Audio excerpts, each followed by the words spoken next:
All right, so my individual paper was about the history of gun control. So I would just jump right into it.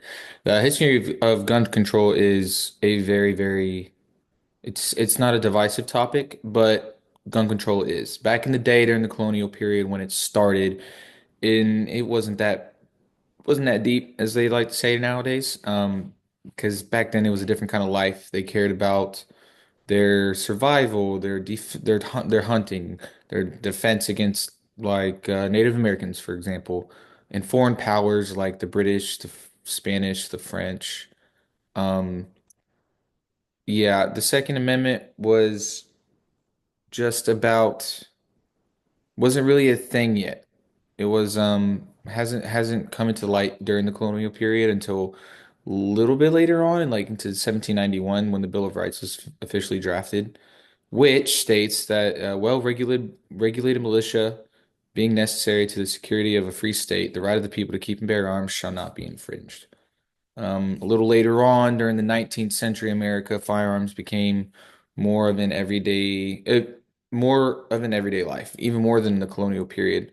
Um, Production of firearms grew immensely.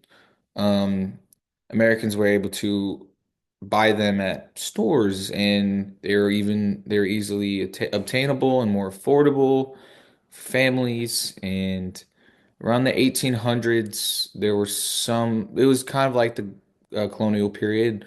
Gun laws were pretty much premature, and there really wasn't super detailed. You can't have this, you can't use that kind of rules.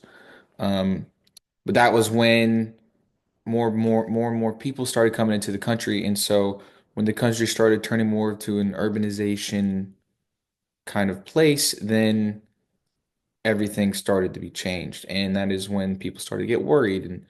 And yeah, so when we kind of go from the 19th century to the 20th century, you start to see a little more of regulation on things, such as there are multiple laws passed in specific cities that required the that to regulate concealed carry weapons, and a lot of cities in the 1850s, for example, really didn't want any weapons to be concealed carry at all. And that was all to reduce gun violence, of course, but that shows even more in the 20th century.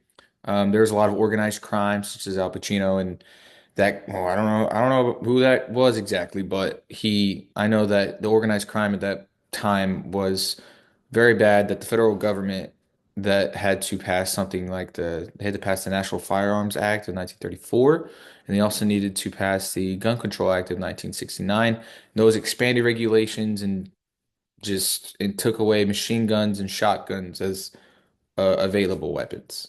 Um, 20th century was really when it started to become a major issue. Things like gang violence and high profile mass shootings were major factors as to why we had some acts written into law, such as the Brady Handgun Violence Protection Act and the Violent Crime Control and Law Enforcement Act. These were banning the sale of certain semi-automatic weapons, and the restricted the requirements, or made more requirements on the restrictions of purchasing firearms, such as the dealers have to be federally licensed, and they have to put them on a wait period and make sure that all these people are checked by the FBI before they can purchase a firearm. Um, in the 21st century, right now, gun control is regulations are somewhat the same as it was in the 20th century, but the topic itself is just hugely divisive. There are like major incidents such as Sandy Hook, Parkland shooting, the Virginia Tech shooting were huge in for example, the Supreme Court's 2008 decision, and um, it this landed that a new rule that is gun ownership is a constitutional right, and that the Second Amendment protects an individual's right to possess firearms for self-defense. So I mean that's kind of a short rundown of the whole entire history of gun control, but overall, it is still a very it has been a very, very divisive topic for a while now, and I assume that it's going to continue to be one for probably another 50 years.